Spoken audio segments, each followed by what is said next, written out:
İlk öncə deyək ki, bizə şərt operatorları niyə lazımdır? Və daha öncə keçdiyimiz ilkin Python giriş dərsi ilə hansı tip sualları işləyə bilmərik biz? Bizə şərt operatorları lazım olacaq. Ümumilikdə, əgər bizim qarşımızda birdən çox seçim varsa, biz seçim arasında qalmışıq və bunların bir neçəsini əgər seçməliyiksə, hər hansı bir vəziyyətdə şərt qoymalıyıqsa əgər bizə mütləq şəkildə şərt operatorları lazım olacaq. Biz baxacağıq if bloklarına və if-else bloklarına uşaqlar. Sadə bir nümunə üzərindən giriş edə bilərik mövzuya. Deyək ki, bizə n ədədi verilib. Bu tam ədəddir. Soruşur ki, n ədədi müsbətdir, mənfidir, yoxsa sıfıra bərabərdir. Məsələn, deyək ki, n əgər müsbət olarsa çıxışa verin ki, bu ədəd müsbətdir. Ya da çıxışa verin ki, pozitiv.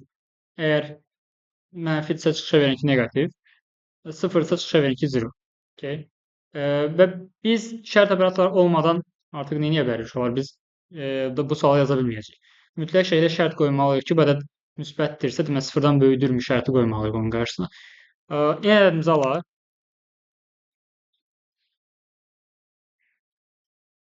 Daha sonrasında deməli şərtimiz olacaq. Deyəcək ki, əgər if mötərizənin içərisində yaza bilərsiniz şərti, sərbəst şəkildə yaza bilərsiniz mötərizəsiz. N müsbət olması üçün nə lazımdır? N sıfırdan böyük olmalıdır, düzdür? N böyüksə sıfırdan və şərtimiz bitdikdən sonra qoşu nöqtə qoyacağıq. Enterə basdıqda avtomatik olaraq bir abzas sağa sürüşür. Bu artıq bloklamanı göstərir. Bu onu göstərir ki, hazırda yazacağımız əmr if şərtindən asılıdır. Əgər sol tərəfdən yazsaq, tam if-lə alt-alta, onda bunun if-lə heç bir asılılığı olmayacaq. If-ə aid olan əməliyyatlar bir abzas sağdan. Çıxışa verəcək nə? Deyək ki, print pozitiv. Okay. Başqa şərtimiz nədir? Digər şərt, əgər mənfi olması üçün n sıfırdan kiçik olmalıdır. N sıfırdan kiçikdirsə, onda print eləyəcək negativ. Okay. Dediyim kimi, məsələn, mən bu printi əgər soldan yazsam, onda bu printin bu if-lə heç bir əlaqəsi olmayacaq. Sağdan yazıram ki, nə olsun, əlaqə etsin. Bu artıq bu print sırf bu if-dən asılıdır. Çünki onun içərisindədir, onun blokuna aiddir. Bloklamada problem var, aydın olur bizsə. Digər şərtimiz nədir? If n bərabərdirsə sıfıra, onda print eləyəcək nə? 0. Biz diqqət eləməliyik ki, n bərabərdir 0. Normalda bir bərabərlik uşaqlar mənimsətmə operatorudur. Yəni biz ümumi olaraq da hər hansı bir a dəyişəninə deyək ki, 5 mənimsətmək istəyirik. Yazırıq ki, a bərabərdir 5, a bərabərdir 3 və s. Yəni bərabərlik mənimsətmək üçündür. Hər hansı bir dəyişənə bir dəyər mənimsətmək üçün. Burada isə biz n-ə 0 mənimsətmək kimi bir istəyimiz yoxdur. Biz n-in sıfıra bərabər olmasını sadəcə olaraq yoxlamaq istəyirik. Yəni burada mənimsətmə yox, müqayisə məqsədli bərabər yazmışıq. Bu şəkildə yazdıqda isə bu mənimsətmə olduğuna görə biz deyəcəyik ki, n bərabərdir. Yəni müqayisə üçün 2 bərabərlik istifadə edəcəyik. Yəni n-i sıfıra bərabər eləmə. Sadəcə n-in sıfıra bərabər olmasını yoxla, yəni müqayisə elə. N öz dəyərini saxlasın. Yəni müqayisə üçün biz nə edəcəyik? 2 bərabərlikdən istifadə edəcəyik. Bura qədər problem varmı? Yoxdur. Hər hansı input verək, məsələn, 56. Gəlin baxaq ki, nə baş verir uşaqlar. N 56 aldı. Birinci if şərti soruşulur. 56 sıfırdan böyükdürmü? Bəli, böyükdür. Əməliyyat icra olunacaq çünki şərt doğrudur. Yəni bu şərtdə son olaraq ya true verəcək, ya false verir. Ümumi olaraq. Yəni düzdürsə əgər true verirsə, əməliyyatını yerinə yetirir, false-sa da yerinə yetirmir. Və 56 sıfırdan böyükdürmü? Bəli, böyükdür. Print pozitivdə çıxışa verdik. Sonra o biri if də var. O da deyir ki, yəni o if-dir, ona baxılıb. Mən də if-əm, mənə də gəlin baxın. Çünki eyni hüquqludur. Gəlir baxırıq ki, n sıfırdan kiçikdirmi? Xeyr, 56 sıfırdan kiçikdir. Şərt yanlış olduğuna görə əməliyyat yerinə yetirilmir. O biri if də eyni şəkildə deyir ki, mənə də gəlin baxın. Çünki bərabər hüquqludur hamısı. 56 sıfıra bərabərdirmi? Xeyr, 56 sıfıra bərabər deyil. Ona görə əməliyyatı yerinə yetirilmir. Və bununla da bitir proqram. Burada problem varmı? Yoxdur. İndi məsələ nədir? Deyək ki, uşaqlar, bizdə sinifdə deyək ki, 15 nəfər şagird var və biz heç bir şagirdin adını bilmirik. Mən sinifə daxil olmuşam, amma əminəm ki, bu sinifdə bir dənə Elman var. Bir dənə elmanın olduğunu dəqiq bilirəm. Düz yatır hazırda, amma var. Nə çox deyil, nə az deyil. Düz bir dənə elman var. Amma tanımıram kim kimdir. Heç kəs tanımıram.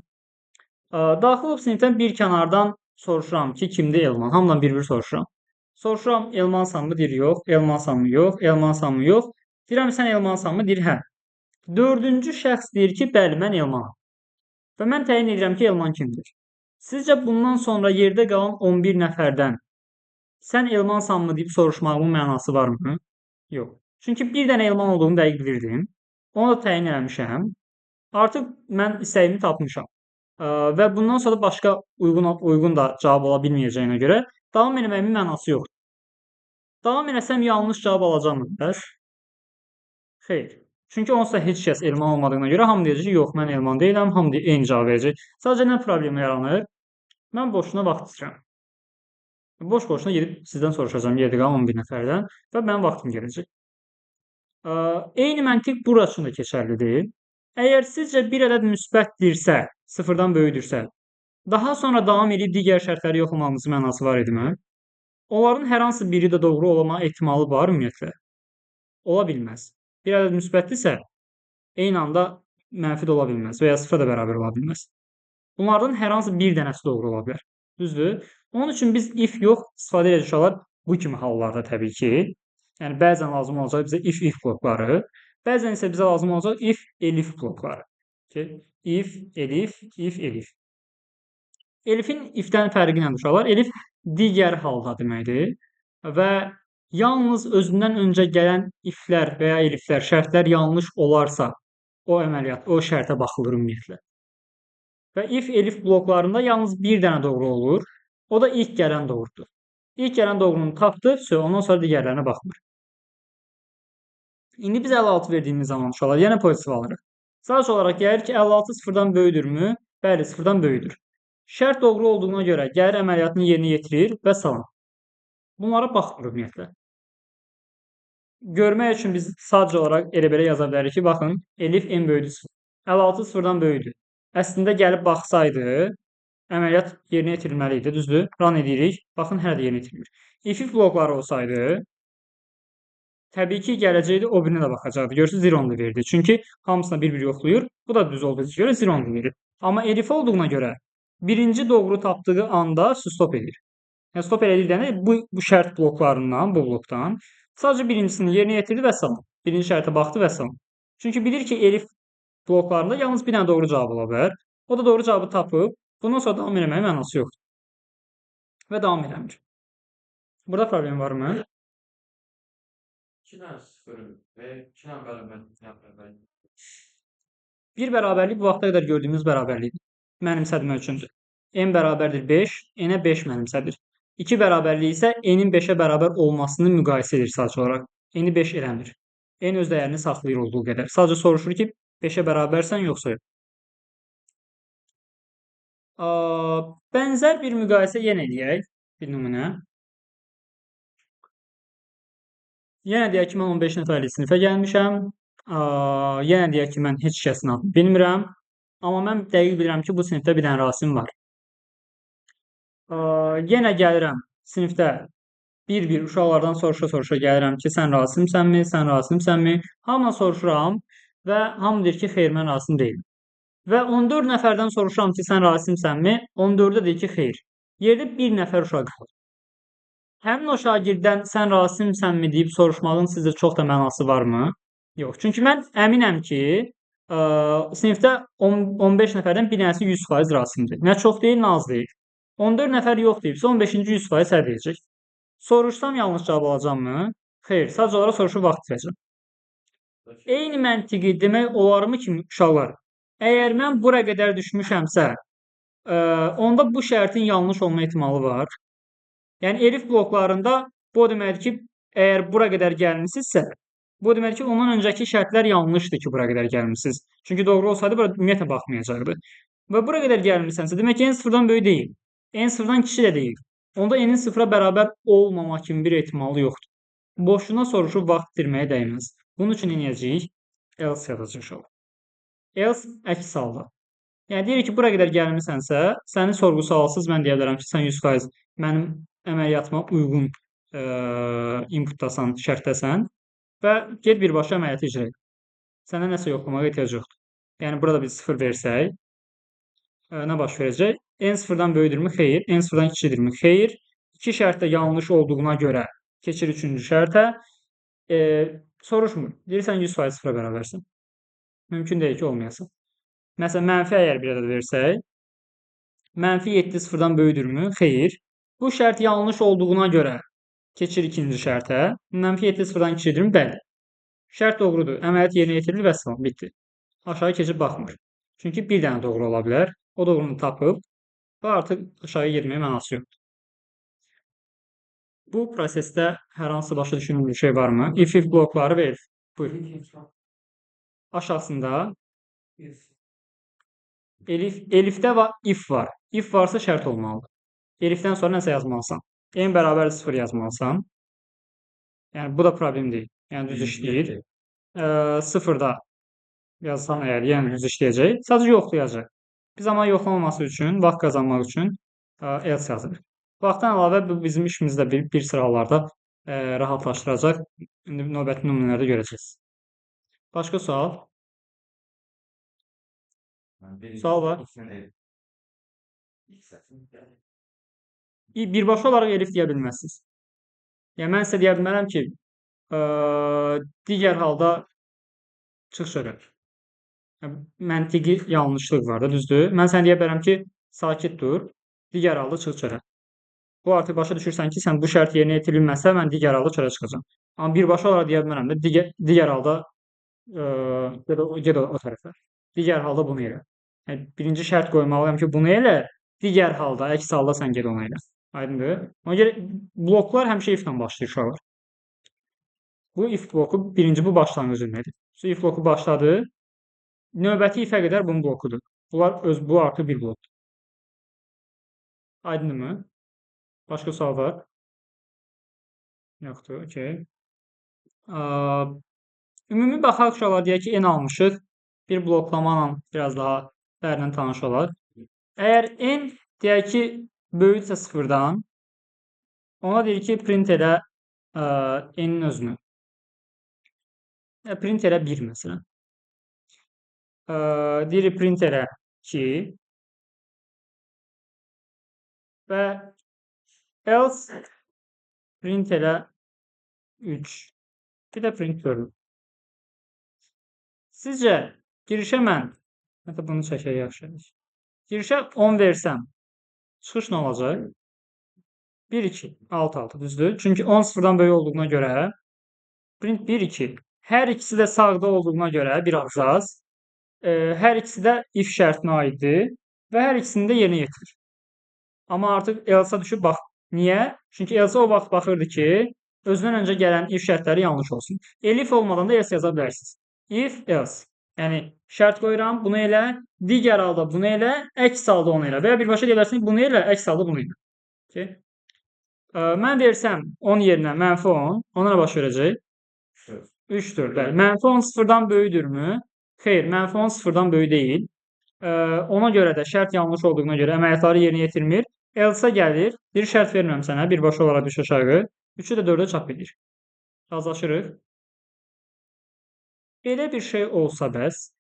Mənfi 10 verəndə. Mənfi 10 verəndə. 3, 4,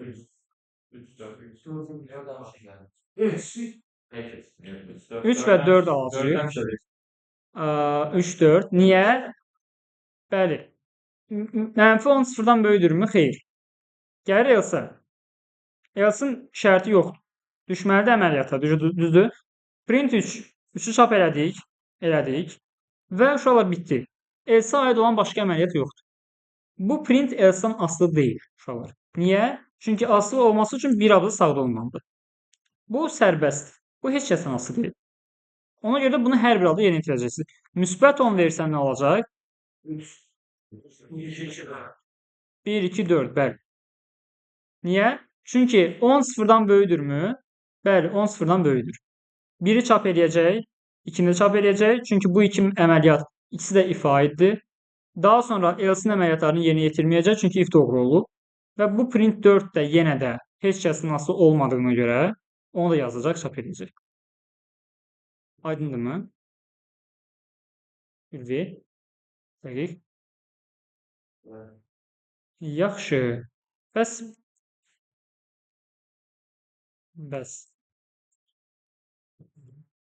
if hər hansı bir ədədin cüt olmasını necə yoxlaya bilərik? Belə yaza bilərəm n bölü 2. Belə yaza bilmərəm. Çünki ədədlər onsuz da hamısı 2-yə bölünür. Tam, kəsrli, bölünür də 3 də bölünür 2-yə, 1.5 verir, 4 də bölünür 2-yə. Biz ədədin 2-yə bölünməsini onun qallığını müəyyənləşdirəcəyik uşaqlar. N-in 2-yə bölünməsindən alınan qallıq 0-a bərabərsə, bu deməkdir ki, n tam olaraq 2-yə bölünür və cüt deməkdir. N faizli 2 bərabər olarsa 0-a, bu deməkdir ki, n cütdür. Ona deyəcəm ki, print elə 2, hətta bunu 2 eləyək, print 3. Else print 4. Və bir dənə də yazıram ki, if n deyək ki, kiçikdirsə 100-dən print 5. Biz bura girişdə əgər versək 101, çıxış nə olar? 1 və 3 olar. Bax, 1, 4. Niyə? Birinci təyin etmək lazımdır olar. Burada hansı bloklar var? Kim kimdən asılıdır, kim kimdən asılı deyil. Neçə dənə if varsa, o qədər blok var. Bir dənə if, ardınca else gəlir. Bax, bu bir dənə blokdur. Okay. Sonra bir dənə if gəlir və ardınca da bir dənə else. Bu ayrı bir blokdur. Okay. Və bir dənə də if gəlir. Bu da ayrı blokdur. Siz hər bir halda iflərə baxmalısınız. Yəni, if varsa mütləq şəkildə baxılmalıdır uşaqlar ifə. İflərə mütləq baxılmalıdır. Bəzən eliflərə baxmaya bilərsiniz, else'lərə baxmaya bilərsiniz. Amma iflər baxılmalıdır. Yəni, bu mütləq şəkildə baxılacaq. Buna da mütləq baxılacaq. Buna da mütləq baxılacaq. Onlar kimdənsə asılı deyirlər. Onlar mütləq baxılır. Yəni, burada 3 dənə blok var. Birinci blok, ikinci blok və üçüncü blok. Bu ifə baxılır birinci. Yəni, bu ifin doğru olmasının altdakı ifdən heç bir əlaqəsi yoxdur. Buna həmişə baxacaqsınız. Buna da həmişə baxacaqsınız. En 100 sıfırdan böyüdürmü? Bəli, 100 sıfırdan böyüdür. Ona görə 1 çap edəcəyik. Bu if doğru olduğuna görə else yerinə yetirməyəcək. Baxmayacaq ümumiyyətlə, doğrudur. Sonra bu if deyir ki, mən mütləq baxmalısan, iflərə baxılmalıdır çünki. 100 cütdürmü? Bəli, 3 çap olunur. If doğru olduğuna görə else-ni eləyəcəyik, baxmayacaq. Gəlirik bura, n 100-dən kiçidirmi? Xeyr, kiçik deyil. Ona görə əməliyyatı yerinə yetirməyəcək. Bu blokumada problem varmı? Burada problem yoxdur. Gözəl.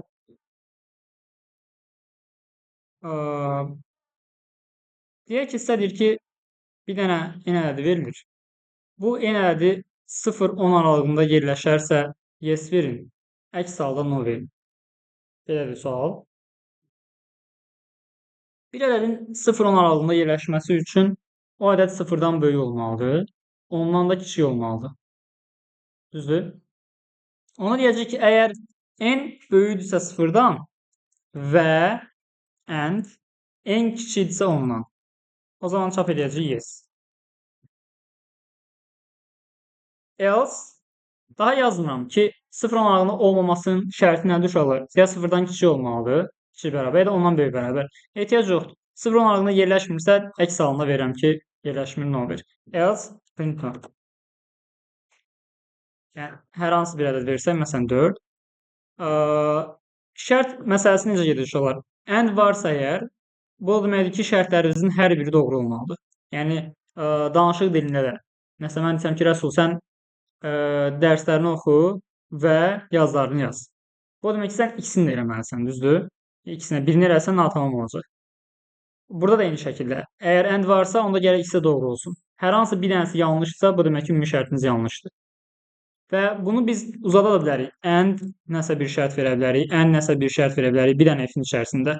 Deyək ki, biz 50 dənə and-lərlə şərt vermişik. Onlardan 49 dənəsi doğru olub, bir dənəsi yanlış olsa, bu demək ki, ümumi şərtiniz yanlışdır. Gərək hamısı 100% doğru olsun. Okay? Burada da məsələn 4 0-dan böyüdürmü? Bəli, true. 4 ondan kiçikdirmi? Bəli, true. True nə olacaq? True olacaq. Çünki hamısı doğrudur. Amma məsələn biz bura 45 versək ya 41 versək, false verir, yəni no verir. Niyə? 41 sıfırdan böyükdürmü? Bəli. Sol tərəf truedur. 41 sıfırdan 10-dan kiçikdirmi? Xeyr. Burası false-dur. True ilə false nə olacaq? False olacaq. Əndə dedi ki, gərək nə qədər şərt varsa hamısı doğru olmalıdır. Bir dənə yanlış varsa getdi artıq. Var mı problem? Yoxdur. Sualı belə qoysaq ki, n ədədi verilir. N ədədi məsələn 0-10 aralığında yerləşmirsə yes verin, əks halda verin. Bu zaman nə olmalıdır? 0-10 aralığında yerləşməməsi üçün ədəd ya 0-dan kiçik bərabər olmalıdır, ya da ondan böyük bərabər olmalıdır, düzdür? Ona deyəcək ki, əgər n 0-dan kiçik bərabərdirsə, öncə kiçik gələcək, sonra bərabər gələcək. N 0-dan kiçik bərabərdirsə və ya or n ondan böyük bərabərdirsə. Onda print edəcəyik yes. Else print edəcəyik nə? No. Or dediyim kimi uşaqlar. Məsələn, sən dərsini oxu və ya yazılarını yaz. Yəni bu balançıq dilindən başa düşülür ki, ikisindən hər hansı birini eləsəm kifayət edir. Ki burada da eyni şəkildə n sıfırdan kiçik bərabər olsun və ya n ondan böyük bərabər olsun. Hər hansı bir dənəsi doğru olsa kifayət edir. Versək 41, onda nə olacaq? Bizə verir yes. Niyə? 41 sıfırdan kiçik bərabərdirmi? Xeyr. Yanlışdır. False. 41 ondan böyük bərabərdirmi? Bəli.